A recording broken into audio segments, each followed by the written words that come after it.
जीर्णवयने अनुरता जीर्णवयन जे करन्ति भावेन अमला असंक्लिष्टा ते हन्ति परित संसारी। बोलिए भगवान महावीर पावन चरित गुरुदेव जी। वंदो मन वच काय भव सागर को तरण में करो हमारी सहाय। जिन शासन जिन वाणी सदा जयवंत हो, श्रवण संग सदा अविचल मंगल हो। मुक्ति को प्राप्त श्रमण भगवान महावीर स्वामी, उनकी परम पावन कल्याणी भागवती वाणी वाचक प्रमुख श्री इंद्र भूति गौतम आदि गणधर भगवंत जुग प्रधानाचार्य परम पूज्य श्री सुधर्मा स्वामी जी महाराज, उनकी परम पावन पाठ परंपरा वर्तमान आचार्य ध्यान योगी परम पूज्य श्री शिव मुनि जी महाराज एवं गुरुजन सबके पावन चरण सरोजों में मेरा अनंत अनंत बार वंदना नमस्कार। उपस्थित धर्म प्रेमी सज्जनों, माताओं तथा बहनों, 9 तत्वों में आश्रव और संवर के संबंध में और उसमें भी मिथ्यात्व और सम्यक्त्व के बारे में बताया जा रहा है। मिथ्यात्व तो है जो ठीक नहीं है, जो ठीक है उसको जानता नहीं, उस पर विश्वास नहीं, और जो ठीक नहीं है उसको जानता है और उसके प्रति आस्था विश्वास भी है। कहते हैं संसार को तरना है ना, मनुष्य गति को नहीं केवल तरना, केवल मनुष्य गति को नहीं, चारों गतियों को पार करना।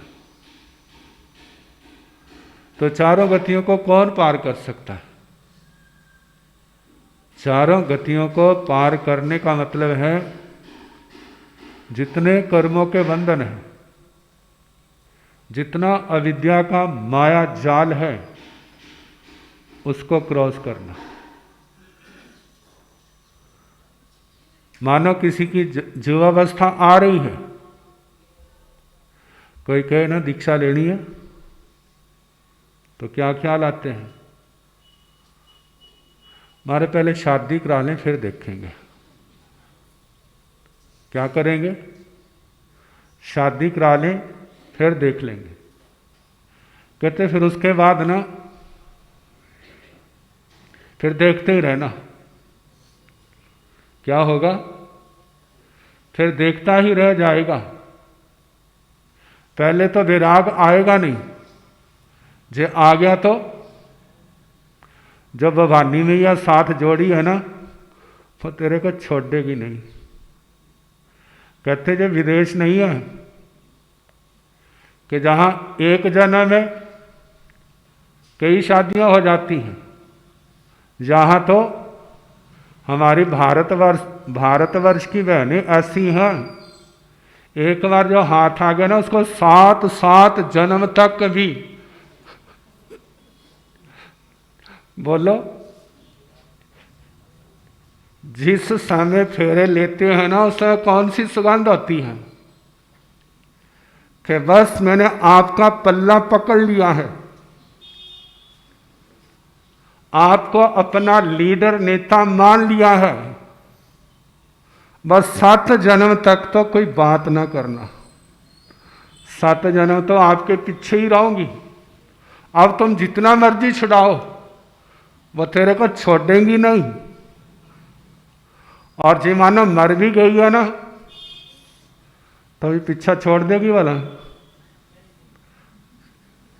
मानो दूसरी आई है ना, तो उसको भी सपने में दिखती रहेगी, जे घर वाला मेरा है, तू कहाँ से आ गई, तेरे को टिकने नहीं दूंगी। अब वो टिकने के लिए फिर क्या करती है वो आपको पता ही है, वो बताने की जरूरत नहीं।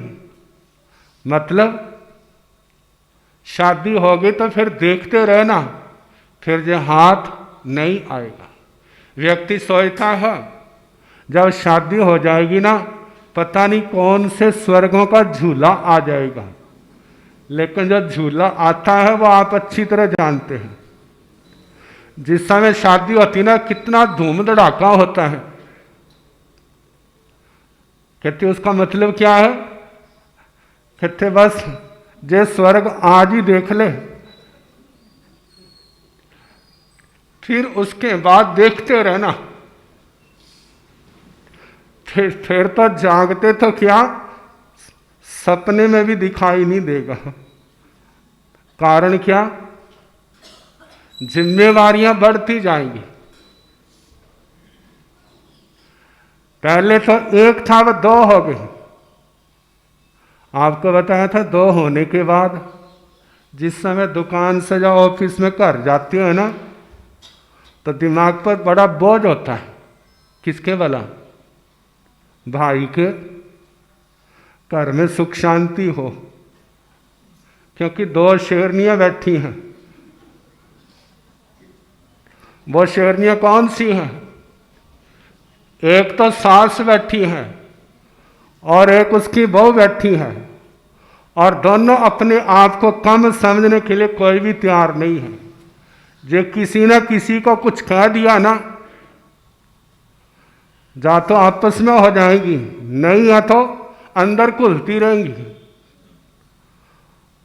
और जिस समय अंदर घुलती रहेंगी, जिस समय घर वाला जिसका आएगा ना, फिर जोर से जैसे बम ब्लास्ट होता है ना दिवाली वाले दिन, तो वहां तो दिवाली की रात रोज ही आती है। अब किसने कुछ कह दिया, अब वो सोचते हैं जब तक फेरे नहीं ना हुए थे तब तक मौजा करते थे। असली स्वर्ग का अब पता चला, स्वर्ग कौन सा वाला? जब तक बचपन में थे, माँ बाप के ऊपर सिर पर साया था, तब स्वर्ग था। लेकिन अब क्या आ गया वाला? उस समय तो सोचते थे जिस समय फेरे हो जाएंगे फिर हम स्वर्ग में पहुंचेंगे, लेकिन अब लगा है स्वर्ग तो वो था, कौन सा वाला? शादी से पहले जब मर्जी घर आओ।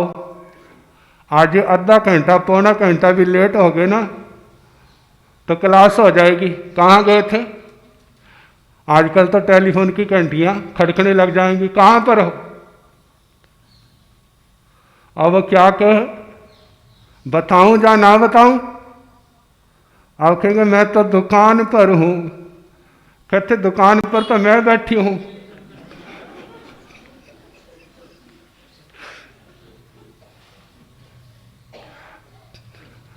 अब सोचता बस अब खैर नहीं,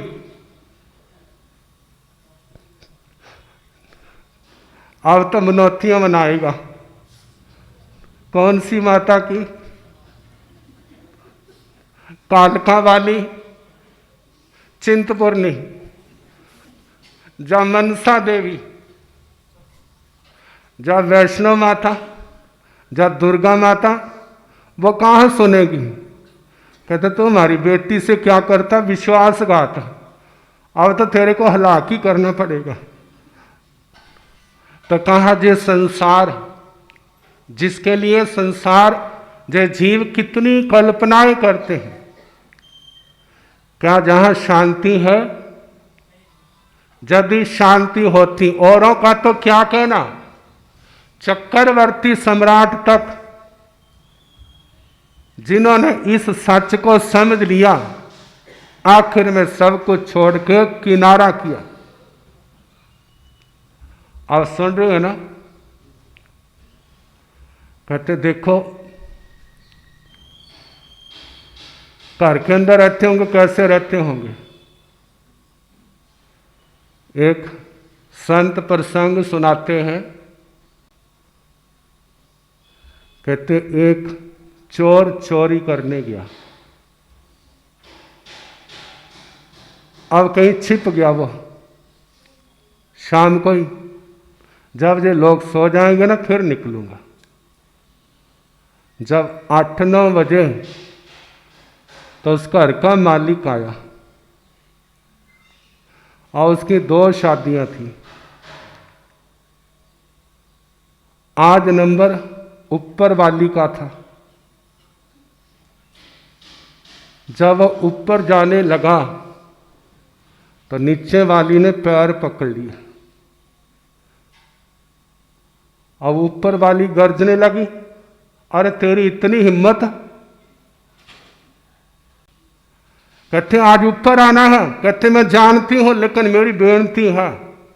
क्या? कहते आप भी आओ, मैंने बहुत बढ़िया बढ़िया बनाया है, रसोई तैयार की है, वो खाओ। अब जिस समय रसोई का नाम सुना तो घर वाले का मन क्या करा है, चलो आज नीचे रसोई भोजन करते हैं। लेकिन ऊपर से किसने पकड़ लिया?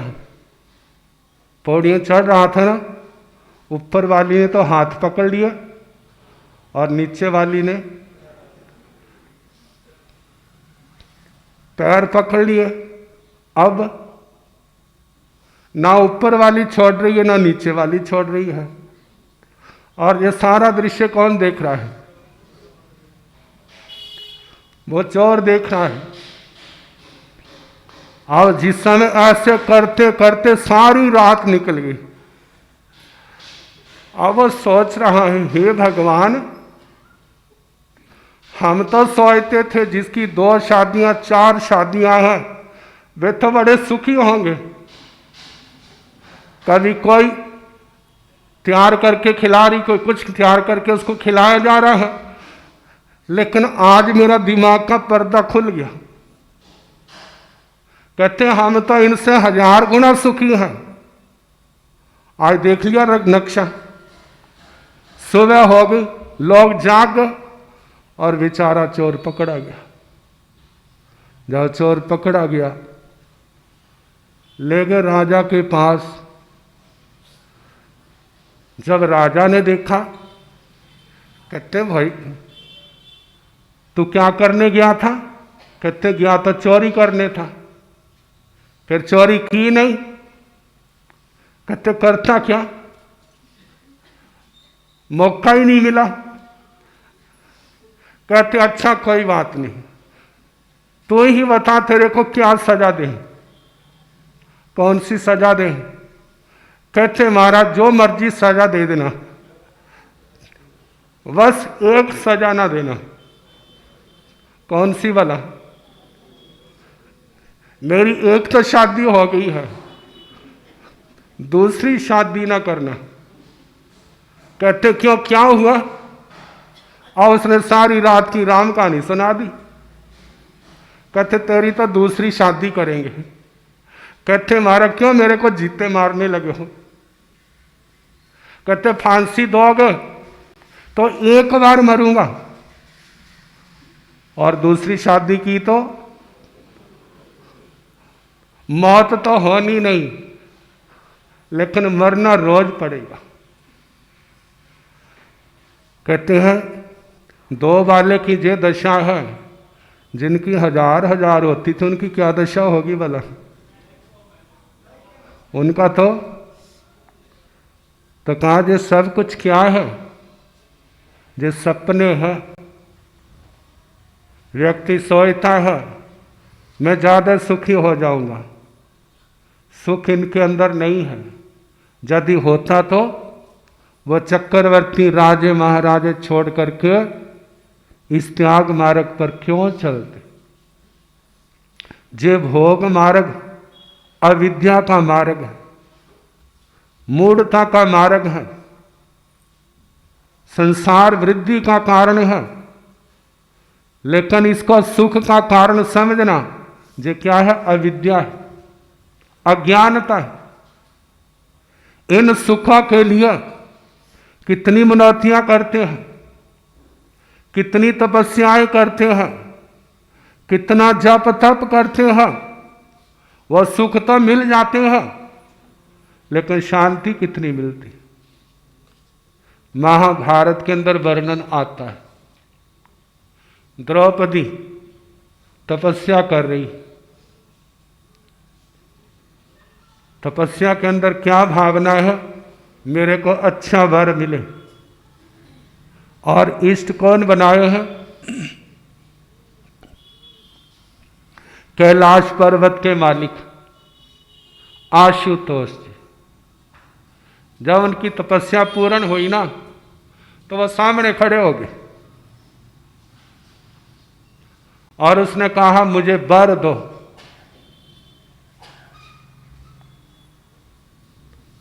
वो चुप रहे।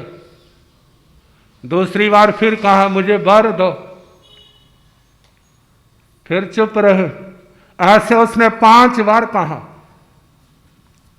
जब 5 बार कहा ना तो कहते वो भोलेनाथ कहने लगे ले तेरे को 5 बार दिए। एकदम हक्की बक्की रह गई। मारे मैंने तो एक कहा है, 5 नहीं चाहिए। कहते मैंने जो कह दिया वही होना है। और वो गए। समय आया, वरमाला तो एक को डाली लेकिन पति कितने बने, 5। कहते सोए जिसका एक घर वाला है वो आराम से सोती है, लेकिन उसके 5 थे। कितनी चैन रही वाला जीवन में, कितनी शांति रही, कितना कुछ घटा जीवन के अंदर। 5 थे लेकिन आत्मा के कर्म समय समय पर उन्होंने रंग दिखाया। कितना राज्यसभा के अंदर अपमानित होना पड़ा, कैसे वनवास में भटकना पड़ा। 5 के 5 बेटे वो भी क्या हो गए, मारे गए। क्या दशा हुई। कहते संसार के अंदर इन भोगों के अंदर शांति नहीं है। भगवान कहते हैं शांति चाहते हैं तो त्याग का अभ्यास करो। किसका अभ्यास, भोगों के त्याग का अभ्यास करो। और इस त्याग के बदले काम भोगों की संसार की चाहना ना करना। जितना भी त्याग है, संयम नियम व्रत तपस्या है, वह सारी की सारी आत्मा को शुद्ध करने वाली हो। आत्मा के अंदर जन्म जन्म के जो कुसंस्कार इकट्ठे किए हुए हैं, कहां पर, दिमाग में। कहते इंद्रियां हमारे सामने, ज्ञान इंद्रियां, लेकिन मन वह दिखाई नहीं देता।